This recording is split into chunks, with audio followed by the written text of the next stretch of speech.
What I've been asked to touch upon is observational studies, deep phenotyping, and molecular genetic diagnosis.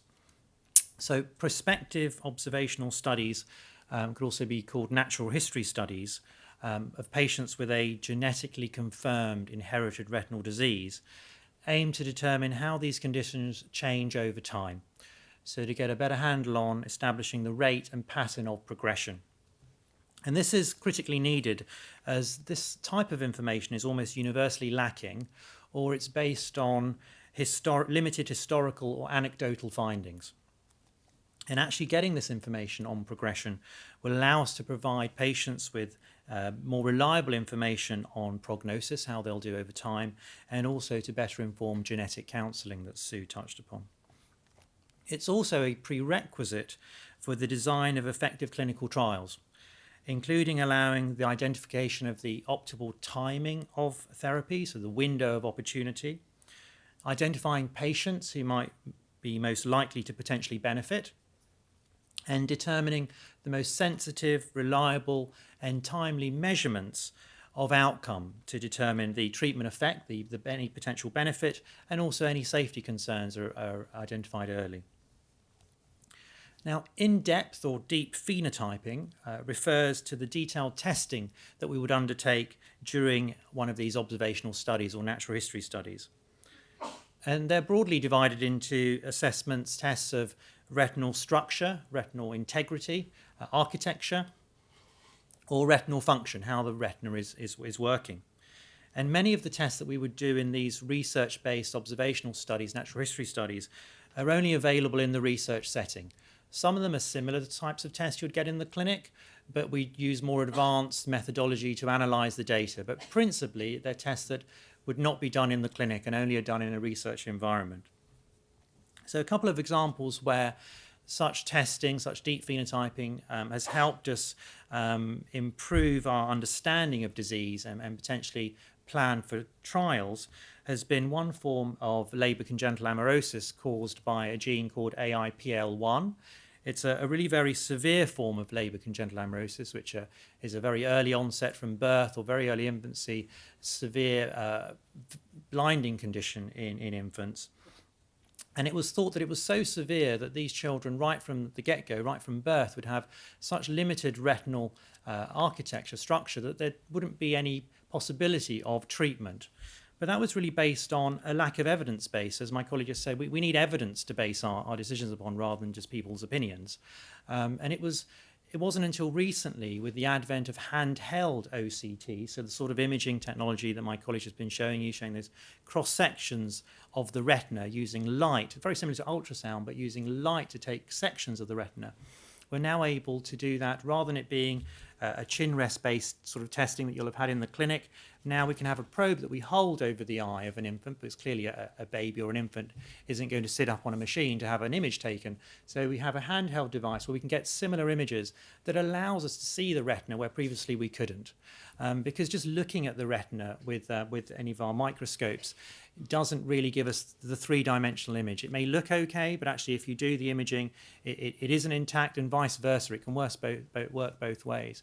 And so with this handheld device, we've been able to establish that there is a window of opportunity. There is a time frame where we may well be able to intervene with gene therapy approaches that have been developed at Moorfields and the Institute. So therefore, it now allows us to plan for a potential trial. Another area, another condition that we have a lot of interest in, and several other groups around the world have, is the genetic condition known as achromatopsia. That again is a condition that commences right from birth or very early infancy. These children are profoundly light sensitive, have really very poor vision right from birth, central vision, so difficulty recognizing faces or any color vision. And what we've been able to do using some of the types of retinal imaging modalities that Prof. Bainbridge alluded to, where we're actually able to visualize the light-sensitive cells themselves directly in the living eye, so actually able to see nerve cells in the living eye, which really is truly extraordinary, allows us to actually see the cells that we might hope to rescue, the cells that we might hope to replace faulty genes into, and so allows us to select patients who might most likely benefit, because it's all about balancing risk and benefit. And so that really allows us to be far more focused, more strategic in identifying patients that are most likely to benefit. The final bit is to talk about molecular diagnosis, and why does it matter? Why does it matter that you should feel that it's helpful to have a molecular diagnosis? So what it means is to actually identify the underlying genetic fault that is causing the inherited retinal disease that you have or within your family. And there are multiple benefits that include allowing confirmation of the clinical diagnosis. There can be uncertainty, and that can allow confirmation at the genetic level. It can sometimes refine the clinical diagnosis, and we've heard about there are lots of different expressions. Some are overlapping, some are synonymous, but it can help refine the diagnosis with knowing the specific genetic fault. Someone else asked before, it also helps to establish the mode of inheritance. So if you want to give advice on what is the likelihood of it being passed on, having the genetic diagnosis will help provide more reliable information on the risks of it being passed on, and thereby improve advice on genetic counselling that Sue alluded to before. Knowing the genetic fault in the family allows testing for other members in the family, so other members could benefit from having genetic testing done. It also makes pre-implantation genetic diagnosis a possibility. It can, as we've said, allow for better advice on prognosis. There are certain genetic faults, certain genotypes that we have a better handle on how they may change over time. So it does allow us to be a little bit more accurate about predicting the future to a certain extent. And also, it's increasingly likely that a genetic diagnosis will be a prerequisite to enter research studies or trials. Certainly, gene therapy, by definition, one has to have a genetic diagnosis to know which gene you're looking to try and replace or compensate for. So testing currently can be undertaken in inherited retinal disease services, so in NHS clinics and ophthalmology departments. Certain ones are able to access budgets, either they have their own budget or work with the local clinical genetics service, or have managed to leverage funding from the CCGs, or actually by going to see a clinical genetics service directly. So clinicians, doctors who specialise in seeing all inherited disease, not just retinal disease. So the current testing that's available diagnostically, where often a panel of genes are tested, so usually at the moment we generally use the Manchester, which is a very good diagnostic service, which has a panel of 176 genes that are tested for. And that identifies probably approximately 50% of patients obtain genetic diagnosis with that type of testing. Now, the next level of testing is research-based testing, which uses more advanced, broader, deeper testing strategies that are only available in the research environment. And one of those is the RP Genome project that Sue's alluded to, and also the Genomics England study, which is the 100,000 Genomes project. And at the moment, that certainly increases the percentage of patients who were able to obtain a genetic diagnosis for, and probably gets close to about 70%. But that's in evolution at the moment. So that was all I wanted to convey, but I'm delighted to take any questions. Thank you. We've spoken about stem cells. Are the stem cells manufactured, or are they harvested, and do they rely upon sort of anti-rejection treatments? So I can allude to that, but I have someone here who's even more specialist. Would you like to?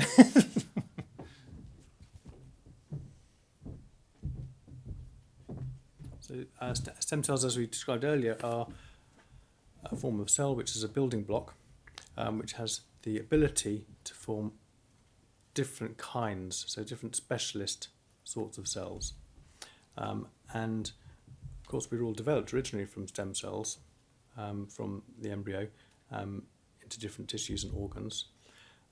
And it's possible to actually use stem cells which are derived from embryos, and that's one source of these cells. So the trial that we've been doing for Stargardt disease, and the trial that was recently publicised for macular degeneration, both use cells which originally derived from human embryos. It's important to point out that when an embryo is used for this sort of research, a single embryo is sufficient to give rise to an infinite number of cells of an infinite specialist type. So it's not as if a single embryo is required for each and every transplant. It's also important to point out that there are now the means to derive cells from a human embryo without necessarily restricting the viability of that embryo. The embryos that have been used are very few, and they are from IVF programs, so in vitro fertilization programs, that have not been used. But there are important ethical considerations when one comes to consider using those. But there are many people who believe that the potential benefit of using human embryonic stem cells does justify their use. There are other forms of stem cells. In fact, we all have some cells in our own bodies that have the potential to form tissues of the eye. A relatively recent development is to use skin cells or blood cells from our bodies, which can be persuaded to form stem cells, and then these stem cells can be persuaded to form eye cells. And these have the potential advantage that since they come from our own bodies, may be less likely to be rejected following transplantation. But the challenge that the process is a bit more, substantially more complicated and has to be done on a relatively bespoke basis.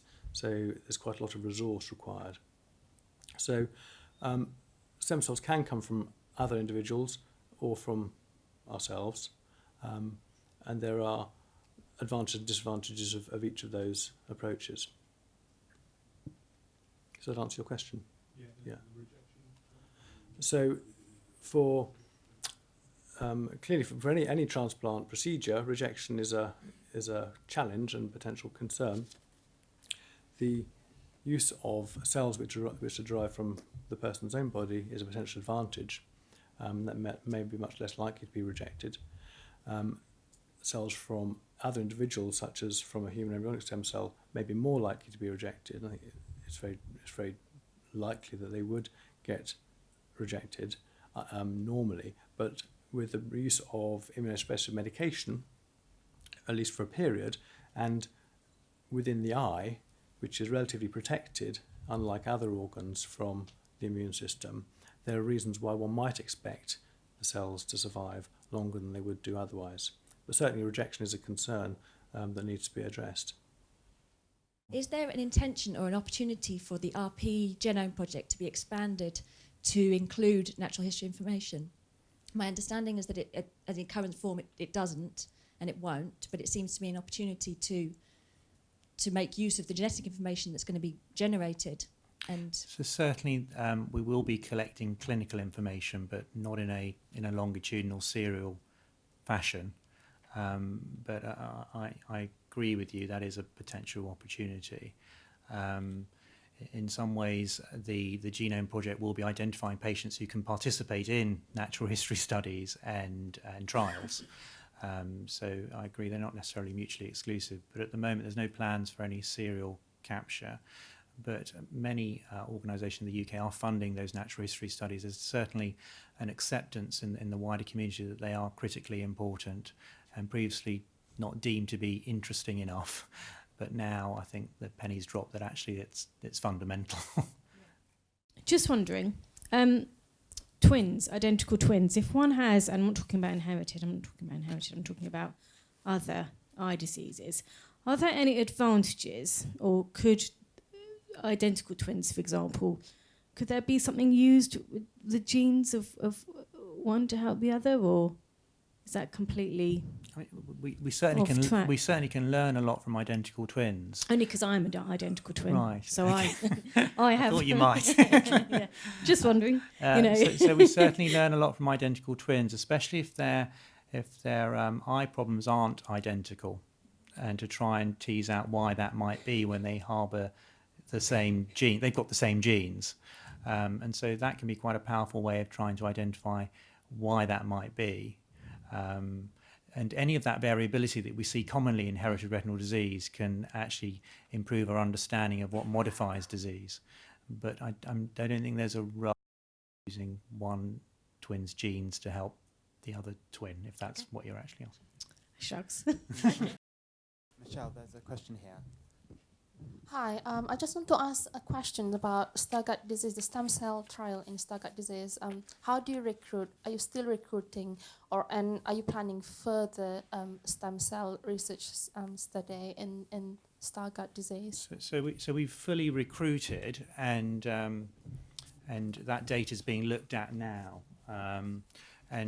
Certainly, Prof. Bainbridge and I are working with Akata to potentially plan for a further trial, but there certainly are advanced plans, but it's not been finalised as yet.